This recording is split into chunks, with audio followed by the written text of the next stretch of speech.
बिस्मिल्लाहिर्रहमानिर्रहीम। अस्सलाम वालेकुम नाज़रीन, आप यूट्यूब चैनल देख रहे हैं। मैं इमरान खान हूँ। सबसे पहले तो अहम खबर ये है कि पाकिस्तान तहरीक इंसाफ ने शहबाज शरीफ का चैलेंज कबूल कर लिया। शहबाज शरीफ, जिसको इस वक्त पाकिस्तान का वज़ीर आज़म बनाकर रखा गया है, पाकिस्तान तहरीक इंसाफ ने कहा जी ठीक है, 2018 के इलेक्शन की आप तहकीकात करवाना चाहते हैं तो करवाएं, 2024 के इलेक्शन की भी तहकीकात करवाएं, और एक गैर जानिबदार तरीक़ेकार से ये होना चाहिए। वज़ीर आज़म की जानिब से 2018 के इंतखाबात की तहकीकात के चैलेंज पर रद्द-ए-अमल देते हुए तर्जमान पाकिस्तान तहरीक इंसाफ ने कहा कि हम शहबाज शरीफ का ये चैलेंज खुले दिल से कबूल करते हैं।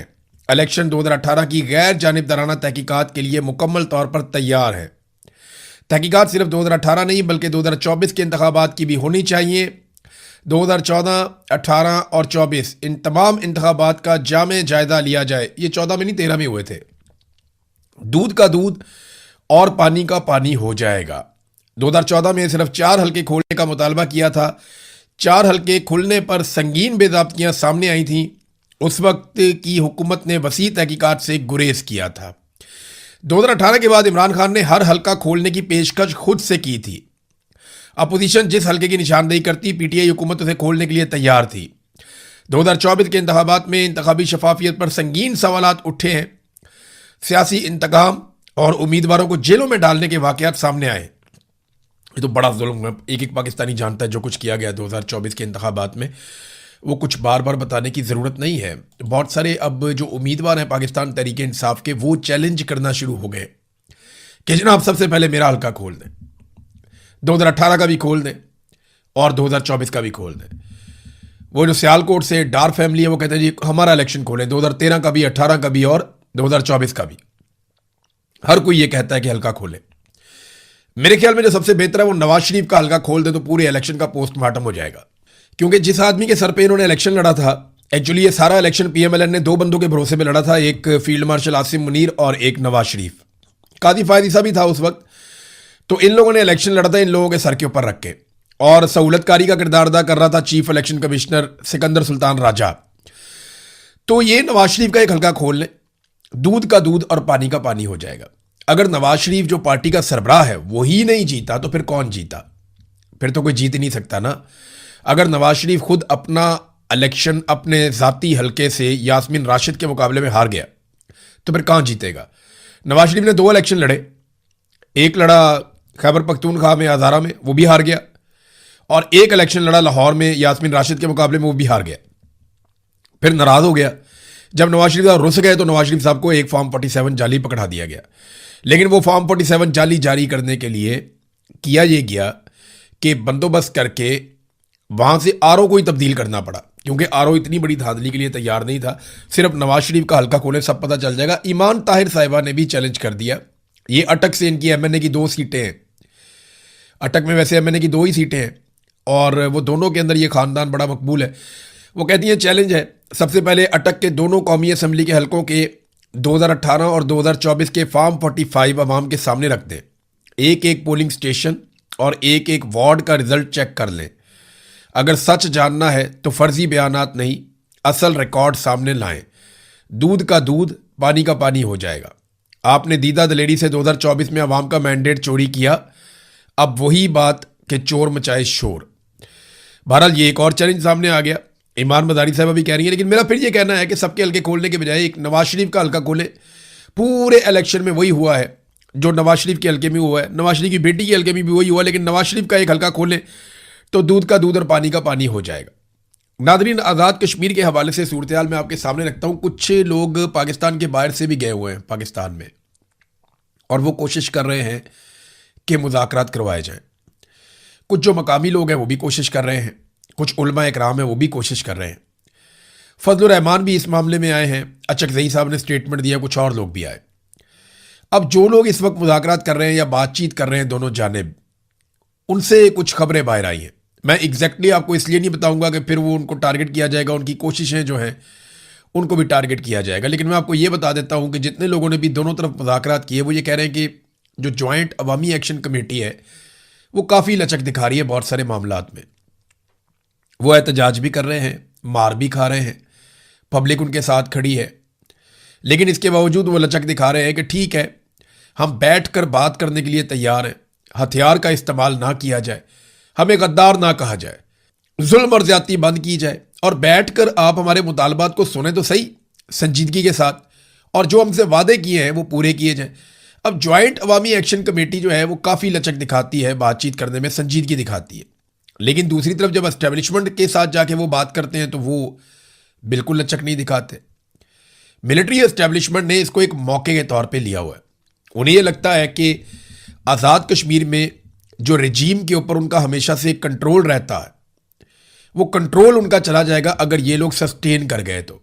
उन्हें ये लगता है कि ये जो आवाज़ें उठ गई हैं आज़ाद कश्मीर से और नौजवान इनके पीछे चल पड़े हैं, ख़वातीन इनके साथ चल पड़ी हैं, बहुत बड़ी तादाद में अवाम की ताकत, आज़ाद कश्मीर के अवाम, उनकी हमायत, उनकी ताकत जॉइंट अवामी एक्शन कमेटी के साथ मिल गई है।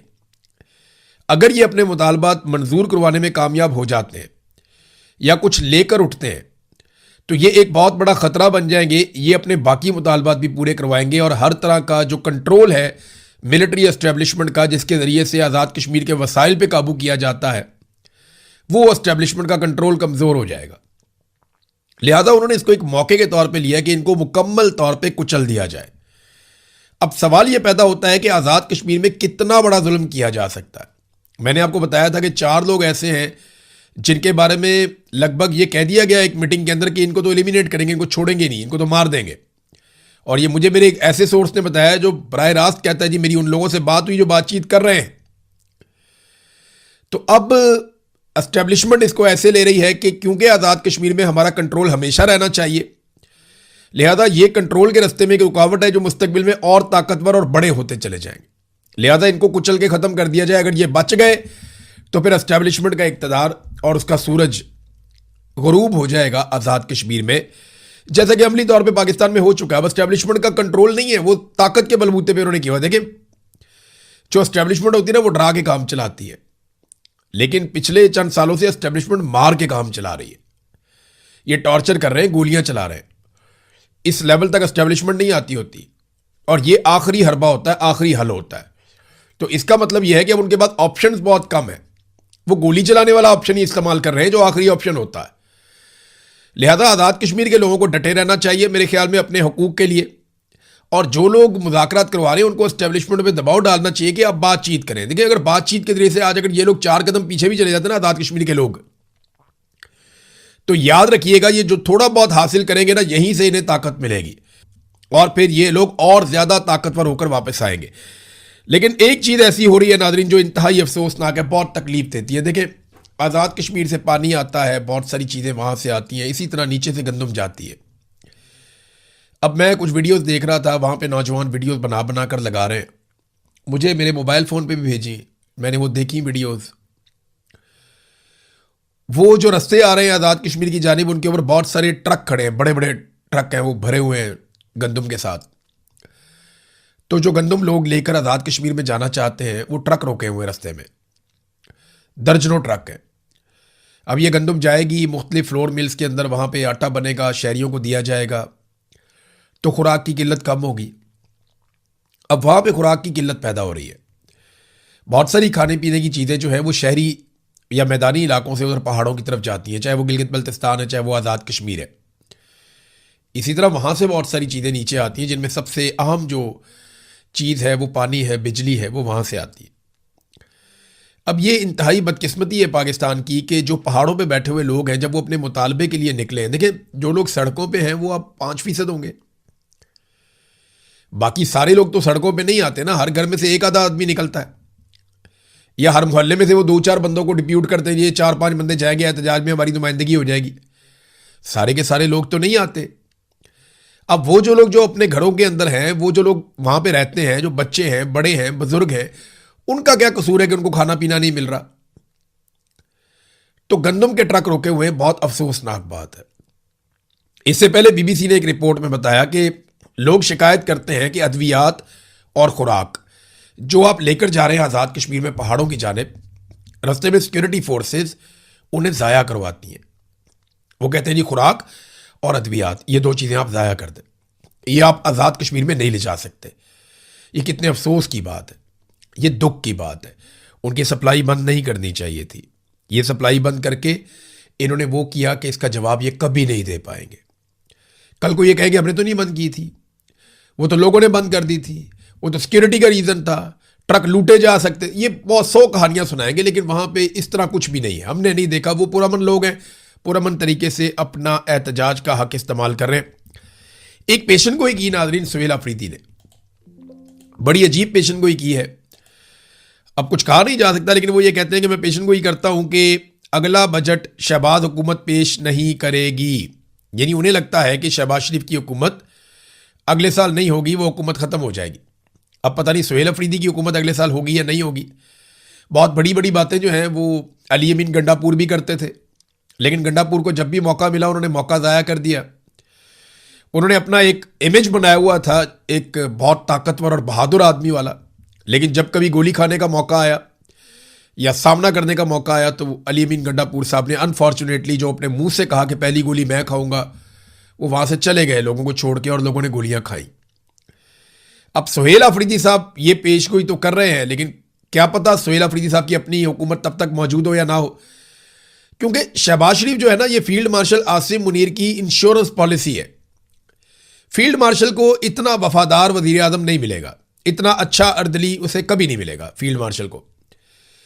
और जो फील्ड मार्शल है वो शहबाज शरीफ की और इस पूरे सिस्टम की एक इंश्योरेंस पॉलिसी है कि इन्हें भी ऐसा आदमी नहीं मिलेगा कि जो एक सबसे मकबूल पॉलिटिकल लीडर को जेल के अंदर रख के पूरी पार्टी को मारता चला जाए, मारता चला जाए, मारता चला जाए। तो ये एक दूसरे की इंश्योरेंस पॉलिसी है।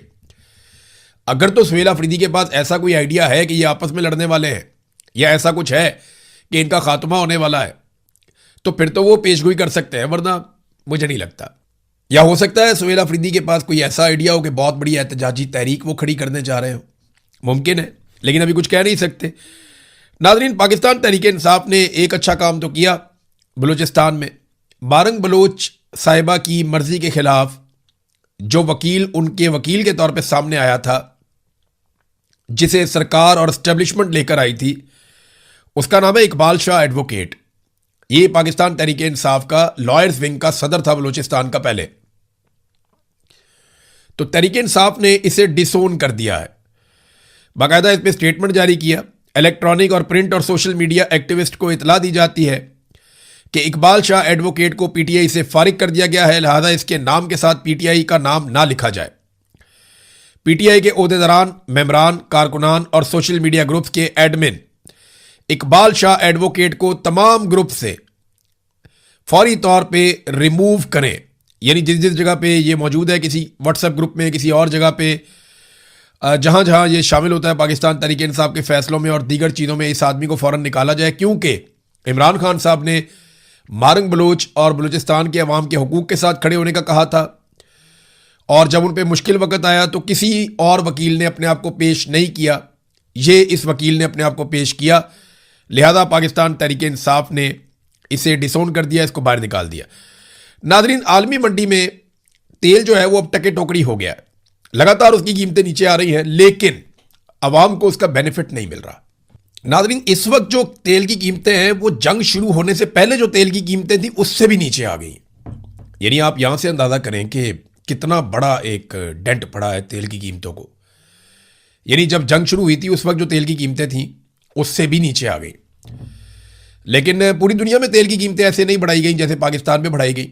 ना अमेरिका में, ना ईरान में, ना गल्फ़ में, ना हमारे हमसाये ममालिक में, ना इंडिया ने, ना बांग्लादेश ने, ना श्रीलंका ने, किसी ने ऐसा नहीं किया जो पाकिस्तानी अवाम के साथ शहबाज शरीफ ने और आसिम मुनीर साहब ने किया तेल की कीमतों में। अब जब पूरी दुनिया में तेल की कीमतें कम हो रही हैं तो ये पाकिस्तान में तेल की कीमतें कम करने की बजाय बहुत थोड़ा सा जो है वो इन्होंने चेंज किया है। यानी जितने बड़े पैमाने पे इन्होंने तेल की कीमतें बढ़ा दी थी, इमरान खान के दौर में 150 रुपये लीटर था, आलमी मंडी में उस वक्त $100 से भी ऊपर प्राइस थी, तो आज ये $73 के करीब पहुंच गई है। यानी इतनी कम कीमत हो गई है आलमी मंडी में, तो ये इमरान खान के दौर को टच नहीं कर पा रहे, बल्कि अभी भी उससे दुगने पे खड़े हैं। ये आलमी जरीदे ब्लूमबर्ग की रिपोर्ट के मुताबिक तेल की कीमत लगातार गिरती चली जा रही है, और जितनी भी आपको रिपोर्ट्स आ रही हैं हर जगह पे तेल की कीमत नीचे जा रही है। तमाम ममालिक रिलीफ दे रहे हैं, लेकिन पाकिस्तान के अंदर किसी किस्म का कोई रिलीफ नहीं है, क्योंकि पाकिस्तान के हुक्मरान जो हैं, फील्ड मार्शल आसिम मुनीर या शहबाज शरीफ, वो ये समझते हैं कि लोगों की जेबों से पैसा निकलवाने का ये एक बेहतरीन जरिया है कि आप तेल के ऊपर लेवी लगाएं, आप इजाफी टैक्सेस लगाएं, आप आईपीपीज की जो कैपेसिटी पेमेंट्स हैं उनकी मद के अंदर बहुत ज़्यादा पैसा कौम से वसूल करें, बिजली का यूनिट 4 गुना महंगा कर दें, गैस का यूनिट 10 गुना महंगा कर दें। ये इन्होंने पाकिस्तानियों के साथ एग्जैक्टली किया है। इसीलिए तो सारी गैर मुल्की कंपनियां पाकिस्तान छोड़ छोड़ कर जा रही हैं। लोग अपना सरमाया पाकिस्तान से निकाल कर भाग रहे हैं और कोई और सरमाया लाने के लिए तैयार नहीं है, क्योंकि पाकिस्तान में इंसाफ ही नहीं है, निज़ाम कानून है ही नहीं, अदलिया आपको इंसाफ देती ही नहीं है। नादरीन, अब आखिर में एक खबर आई है अमेरिका से। अमेरिकी सेनेट ने डोनाल्ड ट्रंप के हाथ बांध दिए। अमेरिकी सेनेट ने एक बिल पास किया है जिसके तहत सदर ट्रंप कांग्रेस की इजाज़त के बगैर ईरान के खिलाफ जंग शुरू अब नहीं कर सकते, और सेनेट ने ऐसी किसी भी जंगी कार्रवाई को रोकने के हक में फैसला भी दे दिया। तो डोनाल्ड ट्रंप ने उस पर रद्दमल भी दिया। ट्रंप ने कहा कि उन्होंने ईरान को इस हद तक दबाव में ले लिया था कि वो घुटने टेक दे और किसी भी शर्त पर राजी होने के लिए तैयार हो चुका था वो, और बरसों बाद ईरान अमेरिकी सदर का रोब मान रहा था, लेकिन सेनेट ने गलत वक्त पर जंगी इख्तियारात को महदूद करने की वोटिंग करा के दुश्मन को यह तासुर दिया कि अमेरिकी हुकूमत सदर के फैसलों के साथ नहीं है। ट्रंप ने अपनी ही पार्टी के 4 सेनेटर्स को तनकीद का निशाना बनाते हुए कहा कि उन्होंने डेमोक्रेट्स का साथ देकर ईरान का हौसला बढ़ाया, जिससे इनका काम मुश्किल हुआ है, लेकिन वो इसे हर हाल में अंजाम तक पहुंचाएंगे। मामला यह है कि ट्रंप को अप्रूवल लेनी पड़ेगी हर हमले के आगाज में, और वो अप्रूवल उसे मिलेगी या नहीं मिलेगी, फिर वो हमला कर पाएगा। तो ट्रंप के हाथ कुछ हद तक बांध दिए हैं अमेरिकी सेनेट ने। देखें वहां पे कैसा है कानून, रूल ऑफ लॉ कैसा है कि वहां पार्लियामेंट की बात सुनी जाती है, अवामी मुंतखब नुमाइंदे जो है वो फैसले करते हैं। हमारे यहाँ तो ऐसा नहीं, हमारे यहाँ पे तो जनरल आसिम मुनीर जो कह देंगे वही मुल्क का कानून है, वही आइन है। नादरीन, मेनाब स्कूल में जो मासूम बच्चियों की शहादतें हैं, 168 बच्चियां पहले दिन शहीद कर दी गई थी, वो डोनाल्ड ट्रंप और अमेरिका के लिए एक डरावना ख्वाब बनी हुई है। और ट्रंप से जब सवाल किया गया इसके बारे में कि क्या आपने ये रिपोर्ट देखी है इस मेनाब स्कूल के इंसिडेंट के बारे में, तो उसने कहा जी कि मुझे इसके मुकम्मल होने का इंतज़ार करना होगा, मैं नहीं जानता कि वो कभी इस मसले को हल कर पाएंगे या नहीं कर पाएंगे। तो डोनाल्ड ट्रंप जो है ना वो इससे भागता रहा, उससे सवालात किए गए लेकिन वो इससे भागता रहा, और डोनाल्ड ट्रंप ये कहना चाहता है कि वो मिसाइल हमारा नहीं था जो जाकर मेनाब स्कूल के अंदर गिरा। उसने कहा जी हवा में बहुत सारे मिसाइल थे, ये था वो था।